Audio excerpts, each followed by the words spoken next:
मुंबईच्या कुलाबा परिसरात मतदान हे पार पडताना पाहायला मिळत आहे। 7 वाजले असून दोन्ही मतदान केंद्रांवरती या ठिकाणी नागरिकांची मोठ्या प्रमाणात गर्दी झाल्याचं पाहायला मिळत आहे। माध्यमिक आणि प्रायमरी स्कूलमध्ये या ठिकाणी कुलाब्यातील मतदानाची प्रक्रिया ही पार पडत असल्याचं पाहायला मिळत आहे। निवडणूक अधिकारी हे मतदारांना स्लिप्स देऊन त्यांची ओळख पटवून त्यांना आतमध्ये मतदान करण्यासाठी पाठवत असल्याचं पाहायला मिळत आहे। मोठ्या प्रमाणात पोलीस बंदोबस्त हा देखील या ठिकाणी तैनात करण्यात आल्याचं पाहायला मिळत आहे। सकाळी ऊन कमी असतं आणि त्यामुळेच मॉर्निंग वॉक्स त्याचबरोबर सकाळी येऊन लवकर मतदान करण्याकडेच नागरिकांचा जास्तीत जास्त कल हा पाहायला मिळत आहे। खरं तर या मतदारसंघातून अनेक जण हे बाहेर गेलेले आहेत, मात्र ते देखील या ठिकाणी मतदान करण्यासाठी आल्याचं पाहायला मिळतात। माझ्यासोबत या ठिकाणी काही नागरिक आहेत जे बेलापूरहून विशेष मतदानासाठी कुलाब्याला आलेले आहेत। आपण जाणून घेऊया त्यांची काय नेमकी प्रतिक्रिया आहे। साहेब, काय सांगाल, आपण बेलापूरला राहता आणि आज मतदानाचा हक्क बजावण्यासाठी आपण कुलाबा परिसरात सकाळी आलेला आहात? माझं नाव विलास आंबेडकर आहे।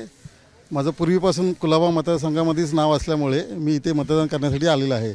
सध्या मी CBD बेलापूरला राहतो, पण सकाळी येण्याचं कारण म्हणजे एक तर उन्हाचा त्रास नको व्हायला आणि दुसरं म्हणजे मतदानाचा अधिकार हा पूर्णपणे गाजवायचा आहे, म्हणून मी आलेलो आहे। सकाळी आपल्याशी चर्चा करताना असं जाणवलं होतं की आपण काही दिवस गावी होतात आणि काल रात्री मी गावावरून आलो, कारण आज मतदान होतं आणि मतदानाची माझ्या ऑफिसने मला सुट्टी दिलेली आहे आणि त्या सुट्टीचा उपयोग मी गावाला मजा करण्यासाठी नाही केली, तर मी मतदानाचा अधिकार पूर्ण करण्यासाठी इथे आलेलो आहे। तरी या ठिकाणी आपण पाहतोय की नागरिक हे मतदानाच्या दिवशी मतदानाचा आपला हक्क बजावण्यासाठी येत असल्याचं पाहायला मिळतं। त्यामुळे निवडणूक अधिकाऱ्यांनी देखील मोठ्या प्रमाणात आवाहन केलं होतं की नागरिकांनी मतदान करावं।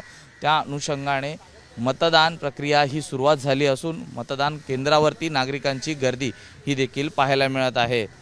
अजित शिवतरकरसह मी सूरज सावंत, ABP माझा, मुंबई। ABP माझा, उघडा डोळे बघा नीट।